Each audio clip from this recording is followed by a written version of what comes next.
The big spaceship, starward, shook hard. Red lights flashed everywhere. Alarms screamed. Rain like sharp rocks hit the outside windows. The ship had been hurt badly flying through a wild space storm. Now it sat on a strange, stormy planet, trying not to break apart. Jack, a man who fixed the ship's engines, stood on the bridge. He felt the floor tremble under his boots.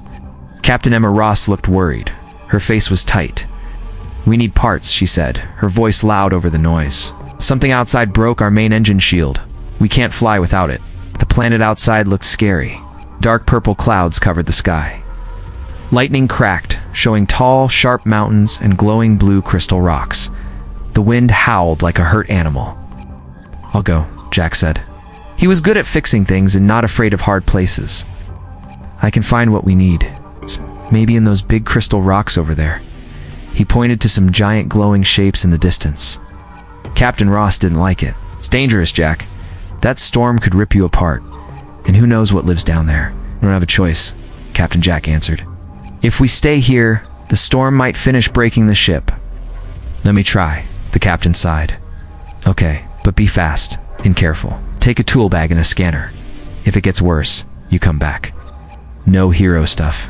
Jack nodded. He put on a thick suit to protect him from the wind and rain. He took his tools and a light, climbed into a small machine that let him go outside. It opened, and the storm hit him like a wall. Rain pounded his helmet.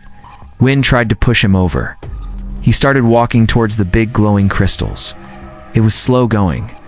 The ground was slippery with wet black mud. The strange blue crystals were huge, taller than the starward. They glowed with their own soft light, cutting through the storm's darkness. Jack found a crack in one giant crystal and went inside. It was quiet here, just the soft hum of the crystal and the muffled sound of the storm. He used his scanner. It beeped. Good. He found some strong metal near the crystal base, perfect for fixing the ship. He started to dig it out with his tools. Then he heard a sound, a small, scared whimper, like a hurt kitten. He stopped digging. He listened hard. It came again from deeper inside the crystal cave. Jack turned on his helmet light and followed the sound. What? Behind a jagged wall of crystal, he saw it. A small shape curled up tight. It wasn't human. Its skin was smooth and silver like metal, but soft. It had two big eyes, huge and dark, taking up most of its small face. They shone with tears, or maybe their own light. The small thing trembled. One of its thin arms was hurt. Strange, shimmering liquid, like liquid silver, dripped slowly from a cut onto the glowing crystal floor. It looked like a child. Jack froze. He had never seen anything like it. He didn't know if it was dangerous, but those huge eyes only showed pure, terrible fear. Suddenly, a loud screech echoed outside the crystal cave. Jack peeked out.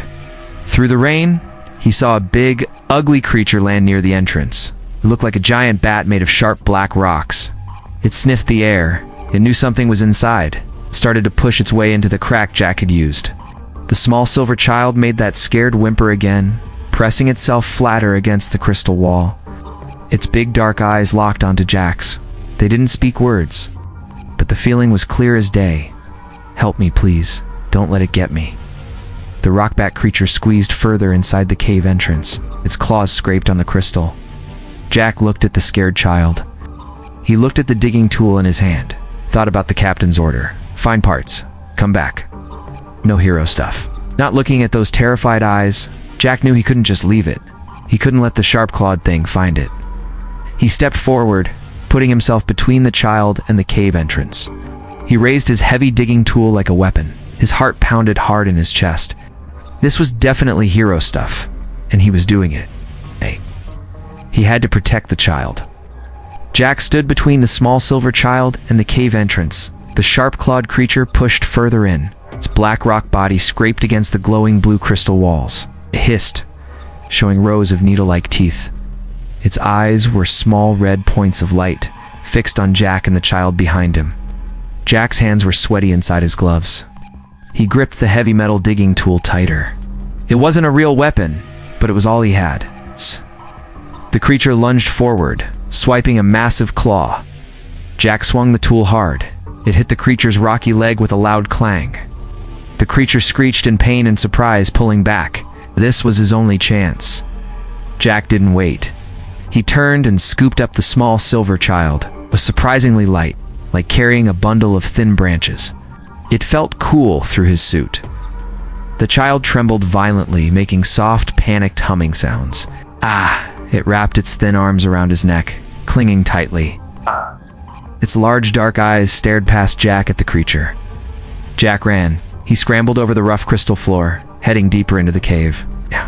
He remembered seeing another smaller crack near the back when he was scanning for metal. The creature roared behind them, angry and hurt. Jack heard its heavy footsteps start again. It was coming after them. He squeezed through the narrow crack. It was a tight fit with the child in his arms. Sharp crystal edges scraped his suit. On the other side was a small tunnel, sloping upwards. Jack climbed, his breath loud in his helmet. He could still hear the creature banging against the crack, trying to break through the crystal. But it was too big to follow them this way. After a hard climb, they came out near the top of the crystal formation. The storm raged worse than ever. Rain hammered down. Wind almost knocked Jack off his feet. He held the child close. Below, near the cave entrance they had first used, he saw the dark shape of the rock creature prowling. It hadn't given up. Jack needed to get back to the ship fast. The child needed help. That silvery liquid was still seeping from its hurt arm. He used his scanner to find the quickest path back to where he'd left the small outside machine. He moved carefully along the ridge of the giant crystal, then slid down a slope of wet black mud. The child made no sound now, just pressed its face against his suit. Finally, he saw his machine. He ran the last few steps, stumbling in the mud. He climbed inside, pulling the hatch shut. The sudden quiet was a relief. He placed the small child gently on the floor, curled up, shivering, its big eyes watching him. He called the ship. Jack to starward. I'm coming back. Got the parts. Captain Emeroz's voice crackled over the cum. Good work, Jack. Hurry. Storm's getting critical. We need that shield fixed now. Copy that. On my way, Jack answered. He didn't mention his passenger. His heart pounded. Orders were clear. No contact with unknown things. Leave it. But looking at the small, hurt creature shivering on the floor, Jack knew he couldn't obey that order. Just couldn't. He flew the small machine back through the howling storm towards the big, wounded shape of the starward. The journey felt much longer than before. He kept glancing at the child. It didn't try to move. It just watched him with those huge, dark, unreadable eyes. When he docked inside the starward's main bay, he took a deep breath. He quickly covered the small silver child with a thick, oily tarp he found in the machine. It was small enough to hide. He picked up the bundle carefully. The child felt stiff under the tarp, but it didn't make a sound. He grabbed the metal parts he needed with his other hand and walked out. Crewman Ben was waiting to take the parts to the engine room. Got him, Jack said, handing the parts over. Tough going out there. Ben nodded, looking tired. Tell me about it. Glad you're back in one piece. He took the parts and hurried away. Jack walked quickly towards the engine bay. It was noisy and hot down there, full of pipes and machinery. Few people went there unless they had to. It was his space. He found a small, dark corner behind a big generator. He pulled the tarp off the child. It blinked up at him, its silver skin looking dull under the harsh work lights. Okay, Jack whispered, crouching down. You stay right here. Quiet. Don't move. I need to fix the ship. Then I'll help you. Understand? The child stared at him. It didn't nod or speak, but it made a very soft humming sound, almost like a sigh. Then it curled up tight again in the corner, hiding its hurt arm. Its big dark eyes stayed fixed on Jack's face. They held a look that Jack understood completely, even without words. It was pure, desperate trust. Gosh. Jack knew he was in big trouble. But seeing that look, he also knew he had done the right thing. The engine bay hummed and clanked. Jack worked fast. He had the metal part he found. He fixed the shield generator. His hands moved quickly, tightening bolts, checking wires. But his mind wasn't fully on the job. Every few seconds, he glanced back at the dark corner behind the big generator. The small silver child was still there. It hadn't moved. Its huge dark eyes watched him. They looked less scared now, just very tired. The shimmering liquid still leaked slowly from its hurt arm onto the dirty floor. Jack knew he needed to help it, but he had to fix the ship first. The storm outside was getting worse. The whole ship groaned under the strain. Finally, the last bolt was tight. Jack slammed the cover shut on the generator. "Starward engines are ready," he called over the comm. Captain Ross's voice came back. "Good. Powering up now. Hold on." A deep rumble started beneath their feet. The lights brightened. The shaking lessened. They were flying again, leaving the stormy planet behind. Relief washed over Jack. Now he could help the child. He grabbed his emergency kit. He knelt beside the small being, flinched back a little, pressing against the cold metal wall. Its thin body trembled. "It's okay," Jack whispered, keeping his voice low and calm. "I won't hurt you. I need to look at your arm."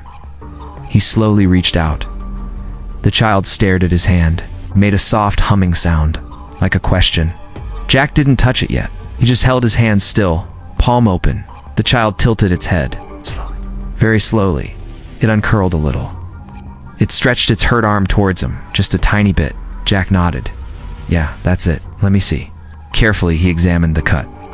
The silver skin felt smooth and cool, like polished stone, but flexible. The liquid wasn't like human blood.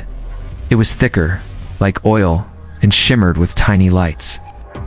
He cleaned the area gently with a sterile wipe from his kit. The child made a soft hiss, but didn't pull away. Its eyes stayed locked on Jack's face. He put a clean bandage over the cut, pressing softly to stop the leak.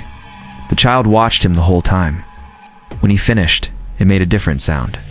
A lower hum, almost like a purr. It leaned its head slightly against his knee. A wave of warmth spread through Jack's chest. It was trusting him.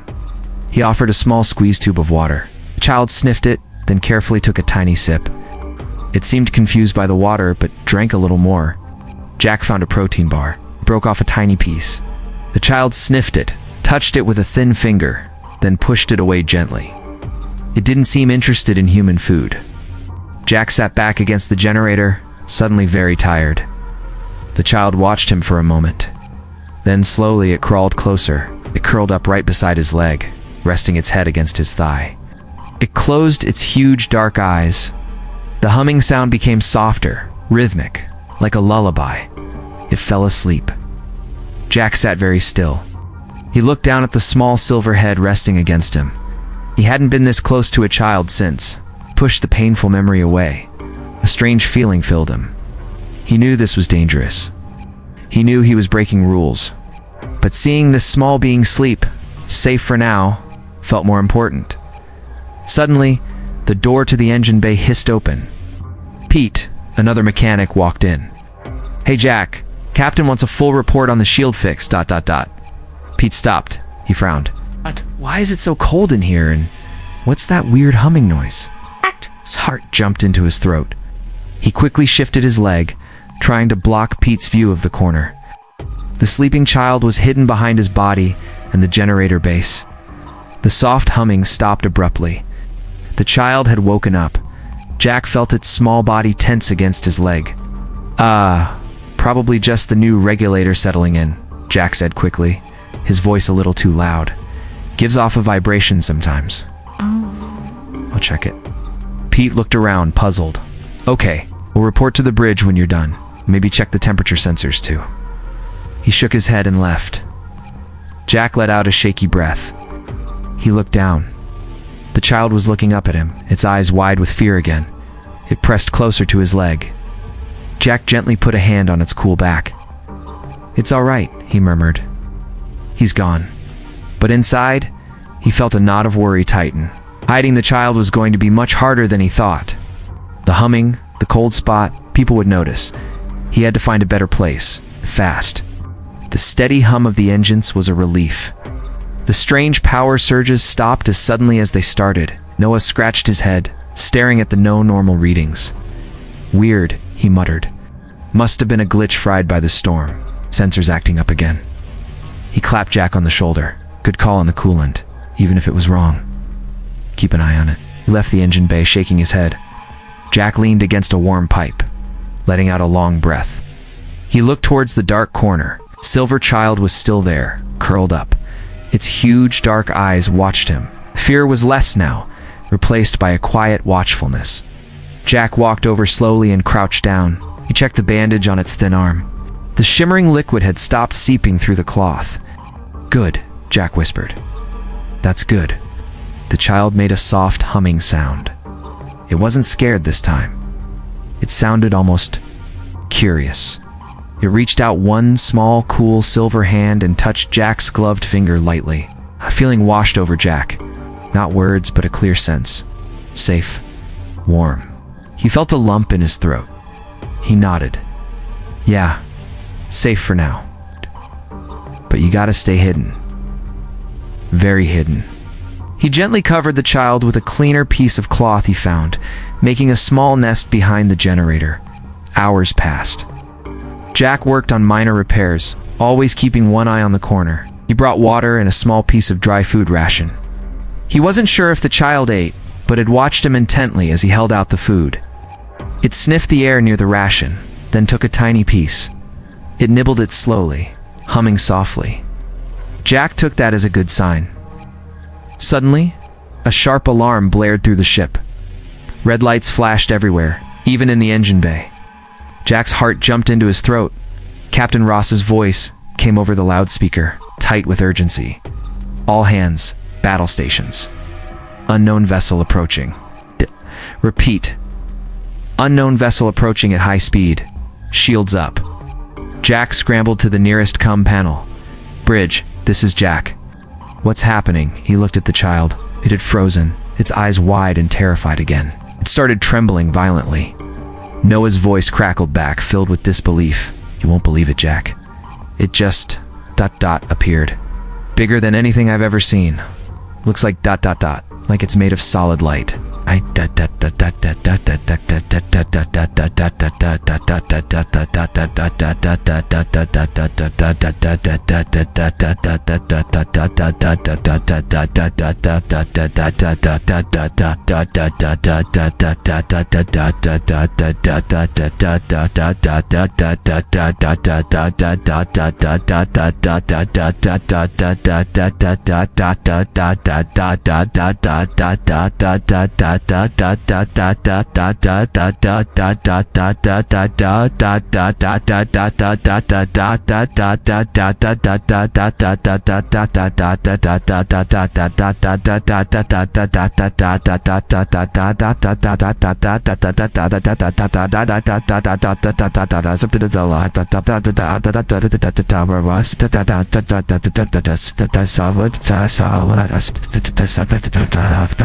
Before Jack could answer, the entire ship shuddered.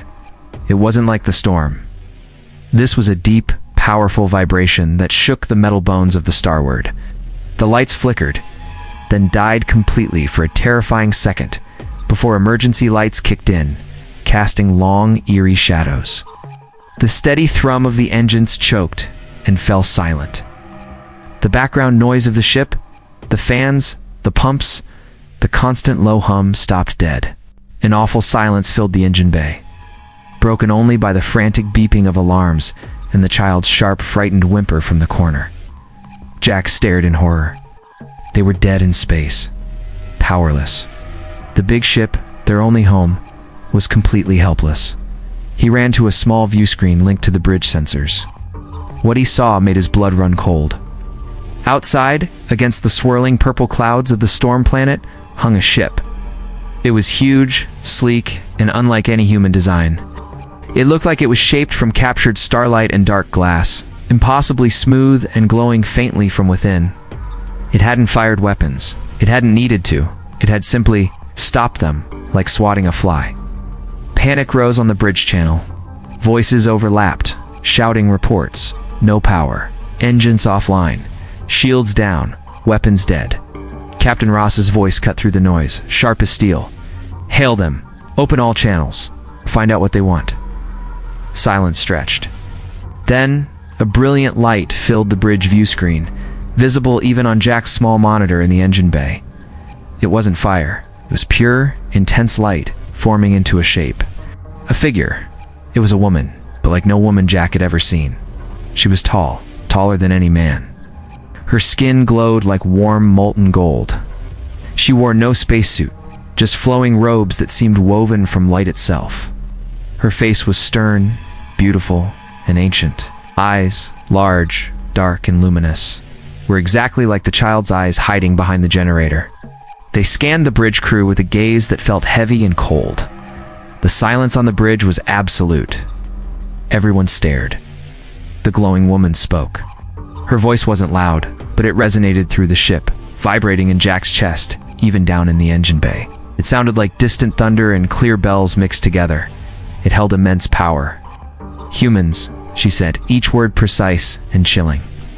"You have something that belongs to me." Her dark, glowing eyes seemed to look right through the walls, right down into the engine bay. Right at Jack. "You have my child?" The glowing woman's words hung in the air. "You have my child." The sound vibrated deep inside Jack's chest, even down in the silent engine bay. Cold fear washed over him. She knew exactly where the child was. Up on the bridge, the silence was thick and heavy. Captain Emma Ross stood very straight. Her knuckles were white where she gripped the edge of her command chair. "Identify yourself," she said, her voice tight but steady. "And state your intentions clearly." The golden woman's dark, luminous eyes fixed on the captain. They held no warmth, only a cold, ancient power. "I am the mother," she stated, as if that explained everything. "Your fragile ship holds what is mine. You will return it. Now." Jack stared at the small view screen in the engine bay. The image of the glowing queen filled it. Her eyes, so like the child's but infinitely older and harder, seemed to look right at him through the screen. Behind him, he heard a tiny, terrified whimper. The silver child had crawled out from its hiding spot. It stood frozen, its huge eyes fixed on the image of its mother, trembling violently. "No," Jack breathed, more to himself than anyone. He couldn't let them take the child back to that. Not to that cold voice, that terrifying power. The child had been scared, hurt, running away. He remembered its desperate trust.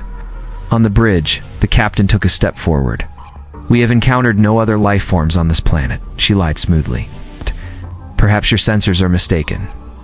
This is a dangerous storm system." A ripple of something like anger crossed the glowing woman's face. The light around her flickered intensely for a second. The ship groaned, metal protesting as if squeezed by an invisible giant hand. Warning lights flashed red across every panel on the bridge and echoed on Jack's screen. "Do not lie to me, human," the queen's voice boomed, sharper now. "I feel my child's fear, its pain. Its presence is like a beacon on your pitiful vessel. You took it." Her gaze swept over the bridge crew, making them flinch. "Which one of you, fragile being, dared to touch what is mine?" Jack's mouth went dry. Sweat trickled down his temple. He could feel the pressure building in the ship, the sense of immense power held barely in check. The child pressed itself against his leg, shivering, its small, cool hand clutching his pants. A wave of pure terror washed over Jack from the contact. The child's terror? "You mean?" Ross held her ground. "We mean no harm. But we cannot give you something we do not have. Power down your weapon and let us talk." The queen's lips thinned. She looked almost disappointed. "Talk. You have nothing I wish to hear. Only the return of my child matters. You have stolen it. Now you will give it back." She paused, her dark eyes burning. "You have 1 hour." The image flickered. 1 hour, the voice repeated, the word echoing with finality. "Bring my child to your main docking bay, unharmed. If you comply, you may leave. If you refuse..." She didn't finish the threat. The image of her glowing hand rose slightly. Outside the ship, the massive vessel made of light seemed to pulse, growing brighter for a moment. "I will tear your ship apart to find what is mine." The screen went dark. The awful pressure lifted slightly, but the silence that followed was worse. Then the bridge channel erupted. 1 hour. "What do we do?" "Captain, she'll destroy us. Does anyone actually have this? ... child?" Captain Ross's voice cut through the panic, cold and hard. "Silence, Jack, Noah. Report to the bridge immediately." Her order cracked like a whip. Jack flinched. His time was up. They knew someone had the child, and the captain was calling the 2 men who had been near the engine problems. He looked down at the small silver figure clinging to him, its huge eyes filled with a desperate, silent plea. The bandage on its arm stood out starkly. He couldn't give it up. He just couldn't. But if he didn't, the Queen would kill everyone. Captain Ross, Noah, Ben, everyone. The child whimpered again, pressing its face against his leg. Jack placed a trembling hand on its cool head. His mind raced. 1 hour. He had 1 hour to make an impossible choice. Save the child or save his crew. Jack's legs felt heavy as lead. He walked slowly towards the bridge. The silver child stayed hidden in the engine bay. Told it, "Stay. Hide. I'll be back." The fear in its huge dark eyes almost made him stop. But he had to go. The bridge was silent and tense. The crew looked pale. Captain Emma Ross stood in the center. Her eyes were sharp like knives. Noah stood nearby, looking worried. Security Chief Maria Pike stood stiffly, her hand near her weapon. Her face was hard. Jack stepped onto the bridge. Every eye turned to him. The silence felt thick enough to choke on. The main view screen showed the huge ship made of light and dark glass, hanging silently outside. It was a constant, terrifying reminder. "Jack," the captain said, her voice low and dangerous. "We're outside. We were in the engine bay. When the power surges happened. Did you see anything? Anything ... strange?" He looked at their faces. The fear, the hope for an easy answer. He thought of the child hiding below, trusting him. He thought of the Queen's cold voice. 1 hour. He couldn't lie anymore. He took a deep breath. "Yes, Captain." A ripple went through the crew. Maria Pike took a step forward. "What did you see?" "Tell us." Jack met the captain's gaze. "I found something on the planet, in the crystal cave." His voice was rough. It was hurt, scared. There was a creature trying to get it. A big rock bat thing. Noah frowned. "What was it?" I don't know," Jack said. It wasn't a lie. He truly didn't know what the child was. Small, silver skin, big eyes. Like a kid. It was terrified. I couldn't leave it for that monster." The silence shattered. Voices exploded. "You brought it on board?" Maria yelled, her face red with anger. "Against direct orders," Ben shouted. "Are you insane, Jack?" Noah asked, stunned. Captain Ross held up a hand. The noise died down. Her eyes never left Jack's face. They were cold, hard. "Where is it?" she asked, each word precise. "In the engine bay," Jack admitted. "Hidden." I bandaged its arm. It was hurt. Maria Pike moved instantly. "I'll get it. We hand it over now." She turned towards the exit. "No." Jack stepped in front of her, blocking her way. "Can't." Maria's hand went to her weapon. "Move, Jack, or I'll move you." Jack didn't budge. He looked desperately at the captain. "Captain, please. Listen. It wasn't stealing anything. It was hiding, running. That woman, ... the Queen. She feels so cold, so angry. What if she hurts it? What if it was running from her?" The captain's expression didn't soften. "Jack, that thing caused power surges. It crippled my ship. And its mother out there has us dead in space. She will destroy us all if we don't give it back. 1 life or 30. That's the math. It's not just a thing." Jack insisted, his voice rising. "It's scared. They trusted me. I promised it safety." Suddenly, a soft humming filled the bridge. Everyone froze. It wasn't loud, but it seemed to come from everywhere. It sounded sad, frightened. Then, a small, cool hand slipped into Jack's. He looked down. The silver child stood beside him. He must have followed him. Trembled violently, staring up at the crew with its huge, dark eyes filled with tears of light. It pressed itself against Jack's leg, hiding its face. But the humming didn't stop. It grew stronger. It's not just a sound now. Images flashed into Jack's mind, clear and sharp, shared with the whole bridge. The cold throne room on the Queen's ship. Shimmering cages. The child locked inside, alone and crying. The feeling was overwhelming. "Don't let them cage me, please." The humming stopped. The sad, frightening images vanished. Silence crashed back onto the bridge. The crew stared at the small silver child clinging to Jack's leg. Their faces showed shock, confusion, and fear. The child's message had been clear. It did not want to go back to a cage. Maria Pike was the first to break the silence. Her face was tight with anger. "Tricks," she spat. "It put pictures in our heads. It's messing with us, just like it messed with the engines. We can't trust it. We give it back now, or we all die." She took another step towards the child. Jack moved instantly, shielding the child with his body. "No, you saw what it showed us. It's scared of her, of its own mother." "It showed us something," Maria shot back. "We don't know what it means. Maybe it's lying. Maybe it's dangerous, and she locked it up for a reason." The child whimpered, pressing harder against Jack. It started trembling again. Its breathing became quick and shallow. The bandage on its arm seemed to glow faintly. Captain Ross watched, her face unreadable. "We have 39 minutes, she stated flatly. Her eyes flicked between Jack, Maria, and the child.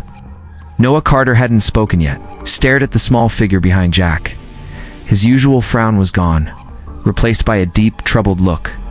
He slowly crouched down, bringing himself closer to the child's level. He didn't reach out, just looked into its huge, dark, frightened eyes.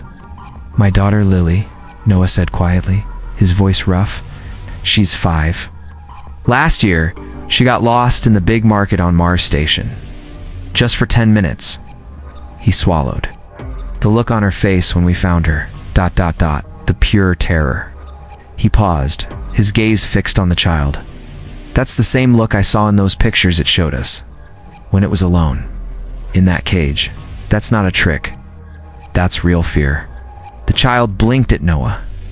It made a tiny, questioning hum. Noah nodded slowly. "Yeah, real fear." He looked up at the captain and Maria. Jack found it hiding. "Hurt.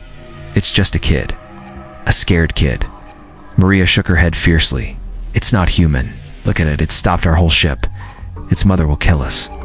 "But what if it's telling the truth?" Noah argued, standing up. "What if the mother is ... bad? What if handing it back is handing it over to something worse than dying?" The argument hung heavy in the air. The crew looked from Maria to Noah to Jack and the child. Doubt was spreading. Suddenly, the child made a small, gasping sound. Its legs buckled, slid down Jack's leg, collapsing onto the cold metal floor. Its eyes fluttered shut. Silver skin seemed duller. The faint glow from its bandage faded. Jack dropped to his knees beside it. Hey, stay with me." He touched its cool face. It didn't respond. Its breathing was shallow and weak. The effort of sharing its fear with everyone, on top of its injury, seemed too much. Panic flashed in Jack's eyes. He looked up at the captain. "It needs help. Real help. Not a cage." Before anyone could react, the view screen flickered back to life. The image of the Golden Queen appeared again. Her glowing face was like stone. Outside, the massive ship of light pulsed with a brighter, sharper energy. A low, threatening hum vibrated through the starward's hull, stronger than before. "You waste time, humans," the Queen's voice boomed, colder than space. "My patience ends. No. Bring my child to the docking bay now, or face the consequences." The screen went dark. The threatening hum continued, a constant reminder of the power ready to tear them apart. The child lay still and silent on the floor. Time was running out. The Queen's ship vanished from the screen, leaving only the stormy planet behind. But the heavy hum pressing on the starward didn't stop. It was a warning. Time was almost gone. Jack knelt beside the silver child.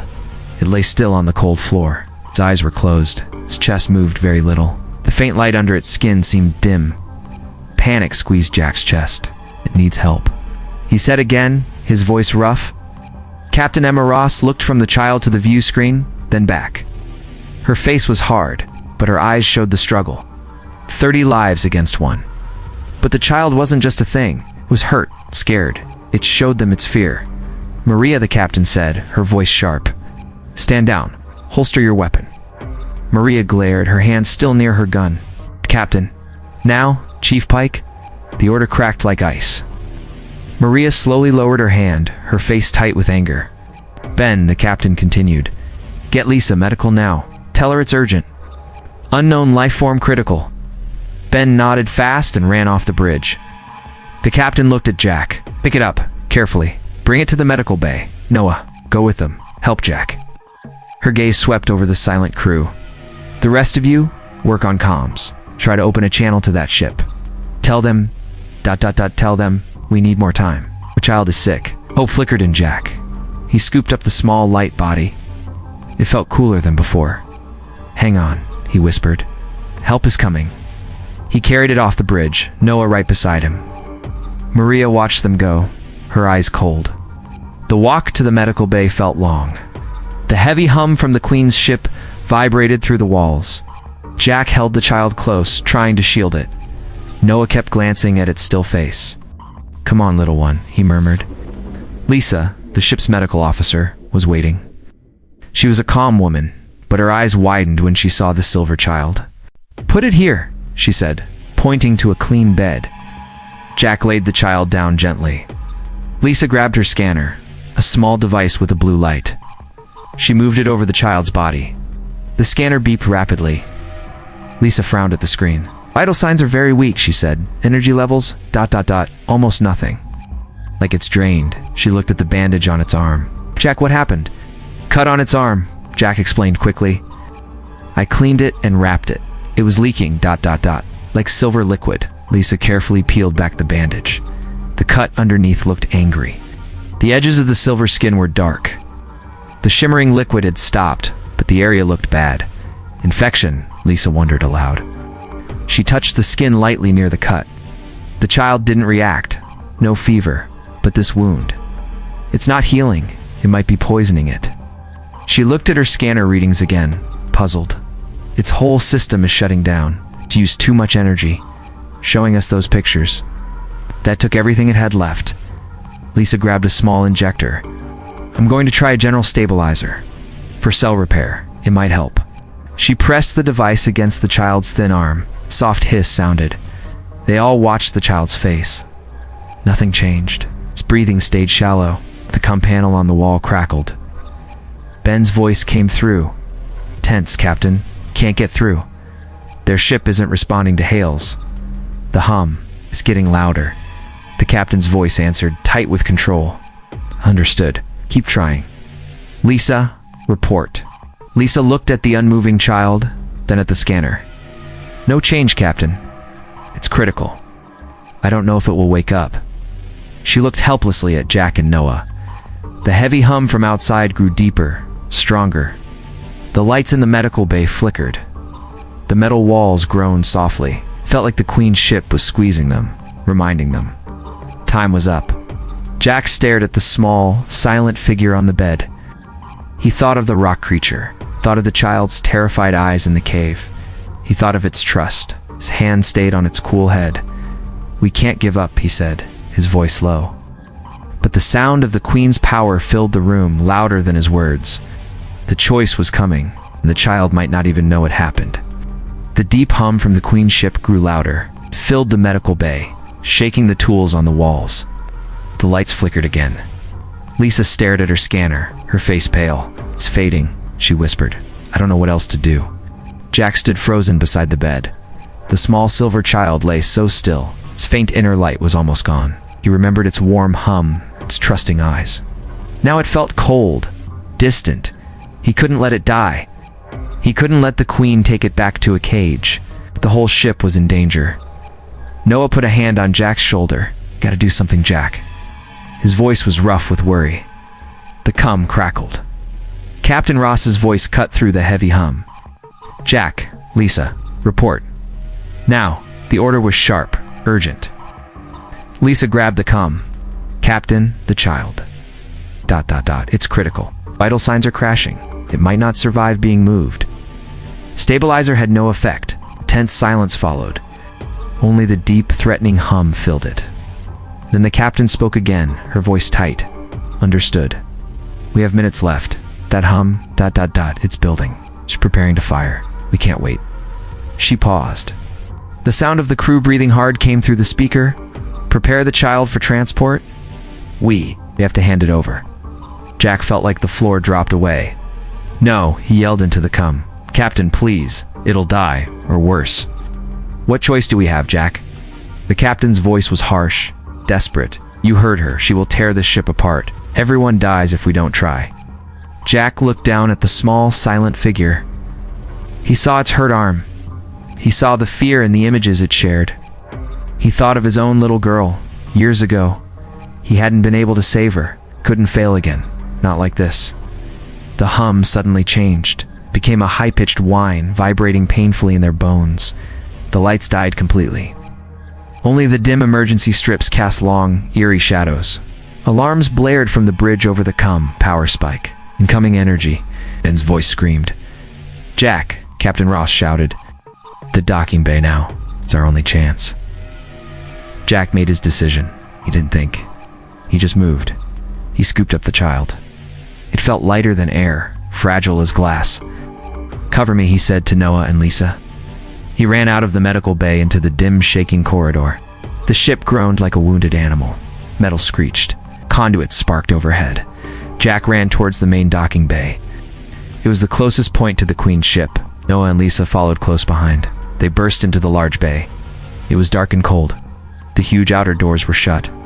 Jack saw Maria Pike near the control panel. She had her weapon drawn, pointed at the doors. She turned as they entered. Her eyes were wide, scared, but her mouth was set in a hard line. "Put it down, Jack," Maria ordered, her voice shaky but firm. "Near the doors? When they open, ... we push it out. It's the only way." Jack held the child tighter. He stood in the center of the bay, facing Maria. Noah and Lisa stopped behind him. The whine grew louder, piercing. Dust fell from the ceiling. The massive outer doors groaned under invisible pressure. They were buckling. "They're breaking in," Noah yelled. The metal doors shrieked. Bright, pure light began to seep through the cracks around the edges. It wasn't fire. It was like liquid sunlight, forcing its way in. The light grew blindingly bright. The air crackled with immense power. Maria raised her weapon higher, not at Jack, but towards the doors. "Get back!" she screamed.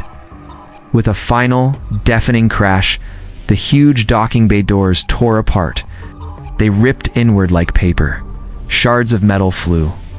The blinding light flooded the bay, forcing everyone to shield their eyes. Silhouetted against the impossible light stood a figure, tall, glowing gold. Robes of pure light swirling around her, the Queen. She stepped onto the deck of the Starward. Her dark, powerful eyes swept the room. They locked onto Jack, onto the small, still form in his arms. Her voice filled the bay, cold and terrible. "Human," she said. "You have my child." Her gaze burned into him.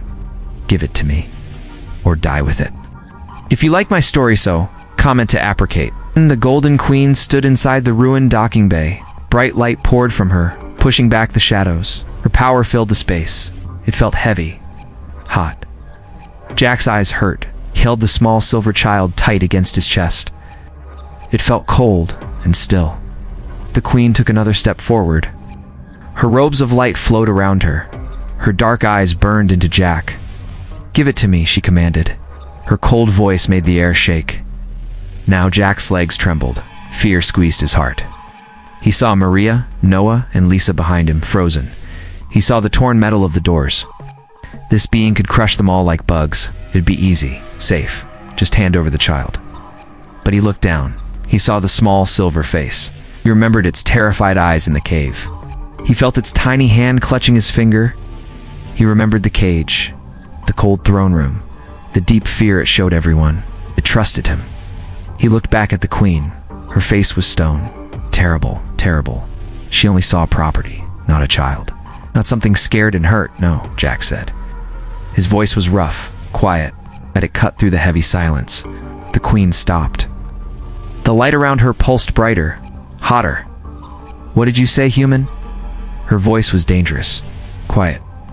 Jack stood straighter. He held the child closer, shielding its small body with his own. "I said no," he repeated, louder. "You can't have him." The Queen's dark eyes narrowed. The light blazed, and the heat became intense. Metal nearby started to glow red. Maria gasped. Noah grabbed Lisa's arm, pulling her back a step. "You defy me?" The Queen's voice was like thunder trapped in a small room. "You think your fragile life means anything? Give me my child, or I will burn you where you stand." Jack felt the heat blistering his skin. He knew she meant it. He would die, right now. He closed his eyes for a second. He thought of his own lost daughter. He wouldn't fail again. He opened his eyes and looked straight at the Queen's burning gaze. "I found him," Jack said, his voice shaking but clear, alone, running from something scary. Something that wanted to cage him. He took a shaky breath. "Was that you? Were you the scary thing?" Silence. The light pulsed, the heat wavered. The Queen's stone face showed nothing, but her burning eyes stayed locked on Jack, on the child in his arms.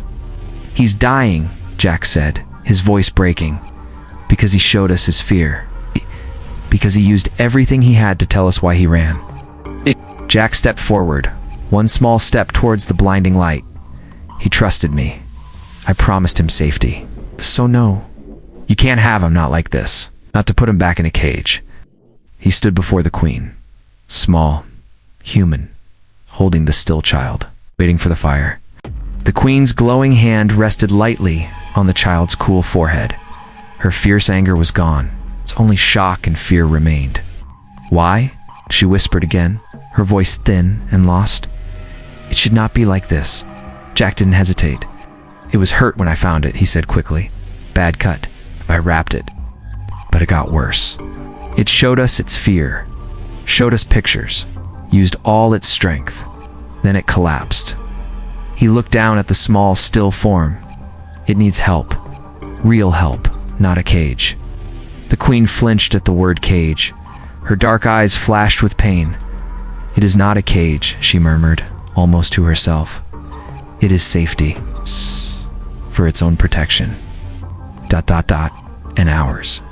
She gently gathered the child from Jack's arms. Her touch was careful, tender. The child felt tiny against her tall, glowing form. Its head rested limply on her shoulder. As the Queen held it, a soft, silvery tear escaped her dark eye. It traced a glowing path down her golden cheek before vanishing. She pressed her face against the child's cool skin. "My light," she whispered. "My little light. What has happened?" For a moment, the immense power pressing down on the bay vanished completely. The blinding light from the Queen dimmed to a soft glow. Maria lowered her weapon slowly, staring. Noah and Lisa watched, holding their breath. Suddenly, the child stirred weakly in its mother's arms. Its eyelids fluttered open. Its huge dark eyes focused blearily on the golden face above it. It made a tiny, broken sound, not a hum, but a weak cry. Then its eyes found Jack, standing nearby. It reached out one thin silver hand towards him, fingers trembling, feeling washed over Jack, clear and desperate. "Don't go." The Queen felt it too. She looked from her child's reaching hand to Jack's face. The confusion and fear in her eyes deepened. "It calls for you," she said, her voice filled with disbelief. "Even now, it seeks you." "It trusts me," Jack said simply. He took a small step closer, not backing down. "I protected it when it was alone and hurt. I promised it safety." The Queen looked at the bandage on the child's arm, then back at Jack. She saw his rough clothes, his worried face, his eyes fixed on her child. She saw the truth. This human had not stolen her child to harm it. He had shielded it. He had tried to heal it. It defied his own kind and her terrifying power to keep his promise. The raw fear in her eyes softened, replaced by a dawning, reluctant understanding. She held her child close, rocking it gently. "You kept it safe," she acknowledged, her voice quieter now. "When I could not." The words seemed hard for her to say. The child whimpered again, its small hand still reaching weakly for Jack. Its eyes were fading, struggling to stay open. The Queen made a decision. She looked directly at Jack. "You spoke of a cage," she said. "You fear what awaits it. You fear me?" She paused, her gaze intense. "Come with us. See for yourself. Help me understand its weakness. Help me save it." She glanced at the child's fading light. "There is little time. It needs care only my people can give. But..." Her dark eyes held Jack's. "It seems it also needs you. Will you come? Will you stand beside my child?" The offer hung in the quiet bay. Jack stared at the Queen, then at the small, fading child reaching for him. Going onto her ship, into her world, it was terrifying. He might never come back, but the child's weak cry echoed in his mind. "Don't go." He looked at Noah, Maria, Lisa. Their faces showed shock, fear, uncertainty. He thought of the star word, broken but alive. They were safe now. The Queen's anger was gone. Only the child mattered. Jack took a deep breath. He looked back at the Golden Queen holding her precious dying child. He saw the plea in her ancient eyes mixed with her fear. He thought of the trust he had promised. Yes, Jack said. His voice was firm. I'll come. I'll stand beside him. He took another step towards the Queen and the child. He was ready. The Queen nodded once. Her glowing robes shifted like liquid sunlight. She turned and walked back through the ruined docking bay doors. The blinding light outside came from her huge ship. An opening like a dark mouth waited just beyond the broken doors. Jack took a deep breath. His heart pounded hard. He looked back at Noah, Lisa, and Maria. Maria still looked shocked. Noah gave him a small, worried nod. Lisa mouthed, "Good luck." Jack turned away. He stepped through the jagged hole where the doors had been. He walked onto a short bridge made of the same pure light as the Queen's robes. It felt solid under his boots. The light from the huge ship washed over him. It was warm, but it made his skin prickle. Inside the ship, it was nothing like the Starward. The walls weren't metal. They looked like smooth, dark glass, but they pulsed with soft light from within like veins. The light flowed slowly, changing colors, deep blues, soft purples, gentle greens. The air hummed with a low, steady thrum like a giant heart beating. The floor felt slightly warm. The Queen walked ahead, holding the child close. She moved quickly down a wide corridor. Jack hurried to keep up. Tall figures stood along the walls. They looked like men made of the same dark glass and light as the ship. They wore glowing armor that shifted colors. They held long, sharp weapons that glowed faintly at the tip. Their faces were hidden behind smooth, dark helmets. They didn't move. They didn't speak. But Jack felt their attention like a physical weight. Their hidden eyes followed him. It felt dangerous, unwelcoming. The Queen didn't stop. She didn't look at the guards. She headed straight for a large opening at the end of the corridor. Light, brighter and whiter, spilled from it. Jack felt sweat trickle down his back. The air was thick and sweet-smelling. The thrumming sound was deep in his bones. Everything felt alive, breathing, watching. He kept his eyes on the Queen and the small, still child in her arms. That was why he was here. They entered a vast room. It was the brightest place yet. The ceiling soared high above, lost in soft light. The floor was smooth and cool. In the center stood a large platform, like a bed, made of pure white light. It glowed softly. The Queen laid the child gently on the light bed. Its silver skin looked even paler against the brightness. It didn't move. The Queen placed her glowing hands on the child's chest and forehead. She closed her dark eyes. A soft, pure light flowed from her hands into the child. The light swirled around the small form, sinking into its skin. The Queen's face was tight with concentration. Worry lines creased her glowing brow. Jack stood a few steps away, feeling useless and out of place. He watched the light flow. He watched the child's face. He saw no change, no flicker of life. His throat felt tight. The Queen opened her eyes. She looked down at her child. Her expression was grim. The soft light around her hands faded. "The wound is poisoned," she said, her voice low and strained. "Not by your world, by the creature that attacked it. The venom is ancient, deadly to my kind. My light fights the poison, but it is not enough. Not quickly enough." She looked at Jack, her dark eyes filled with a mother's desperate fear. "It weakens too fast." Jack stepped closer to the light bed. He looked at the small, still face. The bandage seemed stark against its arm. He remembered the rockback creature's sharp claws. Is there anything else?" he asked, his voice rough. "Anything I can do?" Before the Queen could answer, a low chime echoed through the vast room. The light in the far wall shimmered. Jack turned. Through the opening they had entered, far down the corridor, he could see the broken docking bay of the Starward. It looked tiny and dark against the glowing beauty of this ship. As he watched, the jagged hole began to shrink. Smooth, dark glass flowed like water, sealing the broken edges. Faster and faster, the gap closed. Jack's breath caught. He saw Noah's face for a split second, peering through the closing gap. Then, with a final, seamless flow, the wall became whole again.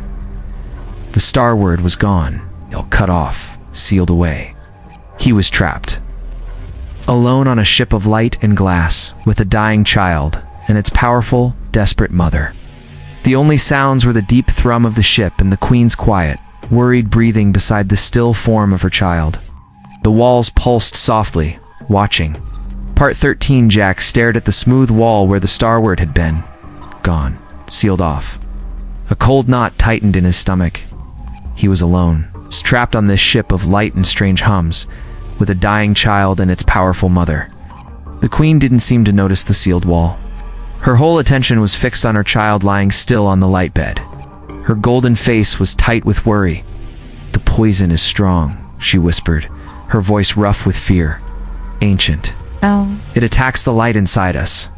My power pushes it back, but slowly. Too slowly."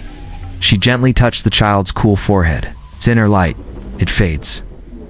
Jack stepped closer to the light bed. He looked down at the small, silver form. It looked so fragile. So still. The bandage on its arm was a stark reminder of the danger on the storm planet. He remembered the cave, the glowing blue crystals, the child hiding there. The crystals had glowed with their own soft, steady light. "Light," Jack said suddenly, the word bursting out. "Back on the planet, where I found him, there were giant crystals. They glowed, like ... like pure light. Fear was hiding inside them. Maybe ... maybe that kind of light helps." The Queen looked up at him sharply. Her dark eyes searched his face. "Pure light? From living stone?" She seemed surprised. "My people, we draw strength from starlight. It's from the core light of suns. But pure, untouched light from living rock ... that is rare." She looked back at her child, thinking hard. It is old power, gentle, sustaining. Hope flickered in her eyes, fragile and desperate. It might cleanse the poison, might give its own light strength to fight. Her voice hardened. "But we have none. The planet is far behind us now." Jack's mind raced. He remembered the engine bay on the starward, his tools he always carried. "Wait," he said, digging into a deep pocket on his work pants. His fingers closed around something small and hard. He pulled it out.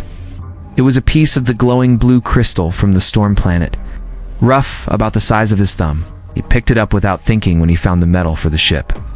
A keepsake. It glowed with a soft, steady blue light in his palm. He held it out to the Queen. "I have this from the cave, is it? Is it pure enough?" The Queen stared at the small crystal. Her glowing hand reached out slowly. She didn't touch the crystal itself. Her fingers hovered above it, feeling its energy. Her dark eyes widened slightly. "Yes," she breathed. "It is pure, untouched. The light is strong." She looked from the crystal to Jack, then to her child. "Place it on its chest, near its heart, gently." Jack's hand trembled as he leaned over the light bed, carefully placed the small, glowing blue crystal on the child's cool silver chest, right over where its heart would be. 8. The soft blue light pulsed gently against the pale skin. The Queen placed her glowing golden hands back on the child's forehead and chest, just above the crystal. She closed her eyes. A soft, warm light flowed again from her hands into the child.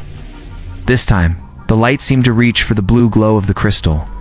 The two lights touched. A soft gasp came from the Queen. The blue light from the crystal flared brighter. It didn't fight the Queen's golden light. It flowed with it. The blue and gold lights swirled together like gentle water, sinking into the child's skin. The light spread, flowing down its thin arms, its legs filling its small body.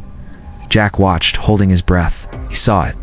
A faint shimmer returned under the child's silver skin. Tiny, almost invisible pulse of light, then another, stronger. The terrible stillness seemed to lessen. The child's chest rose slightly, then fell, in a deeper breath than before.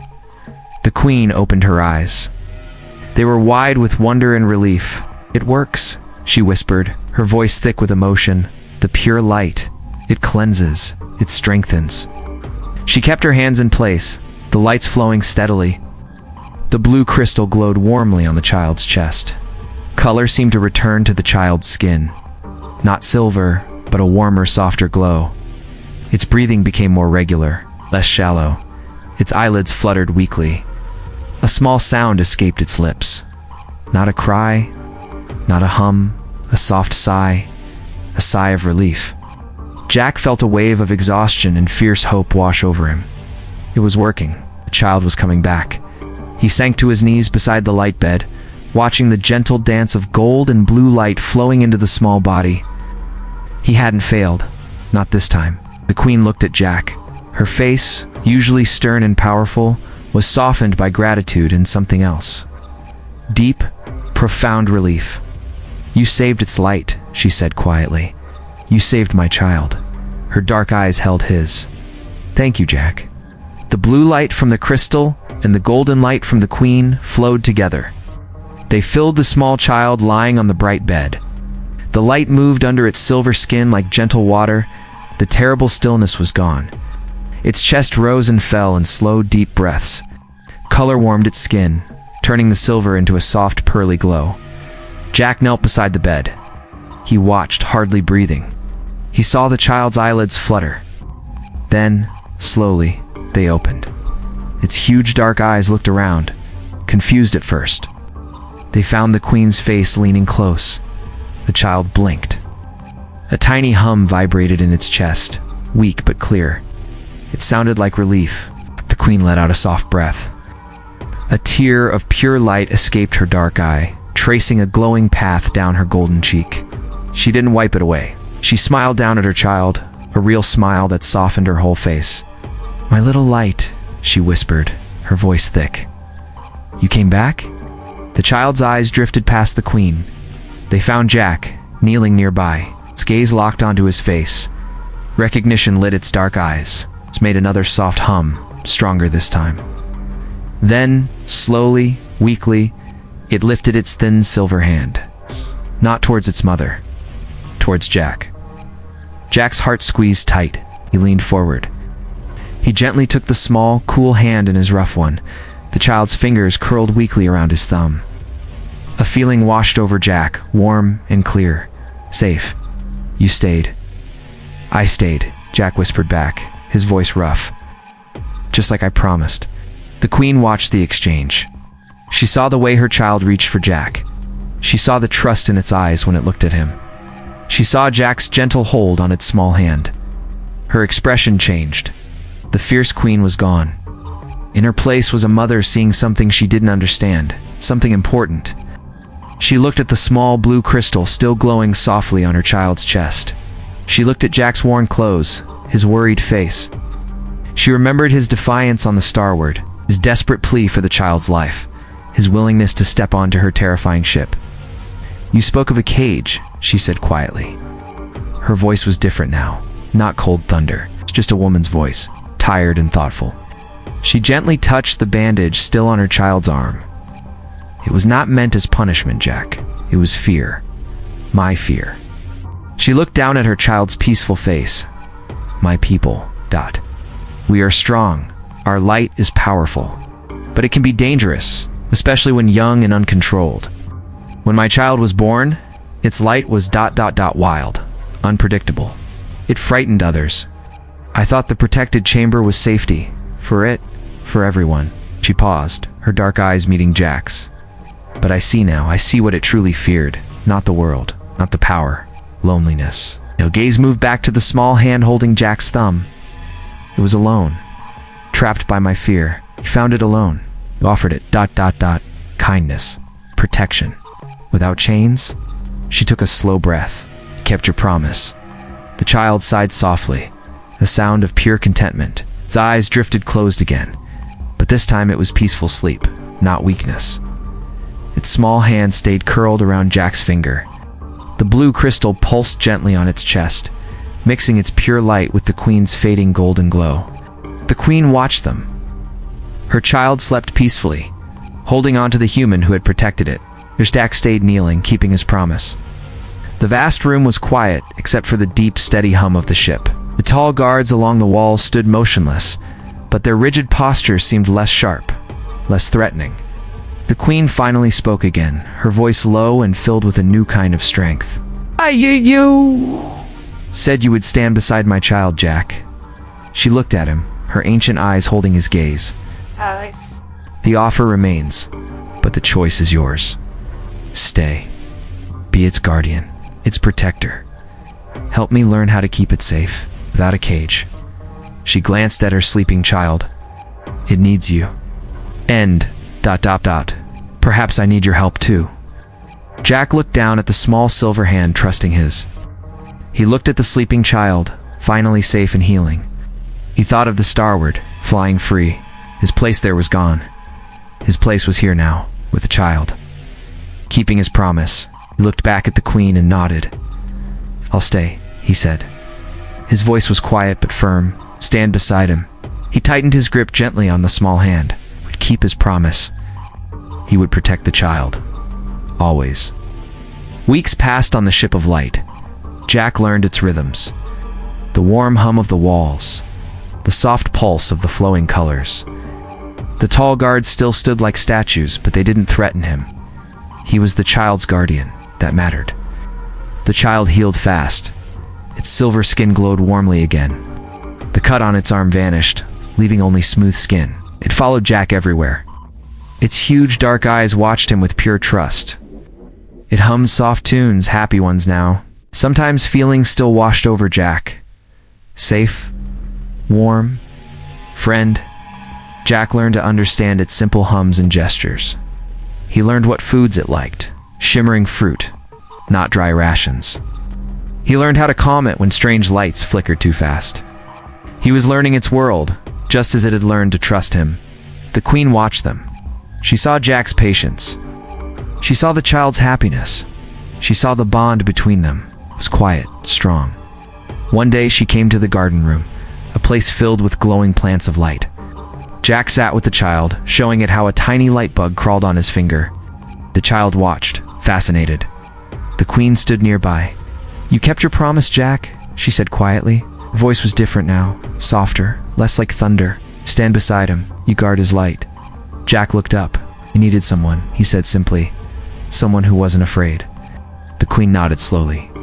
A flicker of sadness crossed her golden face. I was afraid. For him, for my people. I thought walls kept him safe. I was wrong. She looked at her child, gently touching the light bug on Jack's finger. You showed me safety comes from trust, from kindness, not from cages. She paused. I thank you, Jack. Human guardian. The title felt strange, but right. Jack nodded. Later, the Queen took Jack to a viewing room.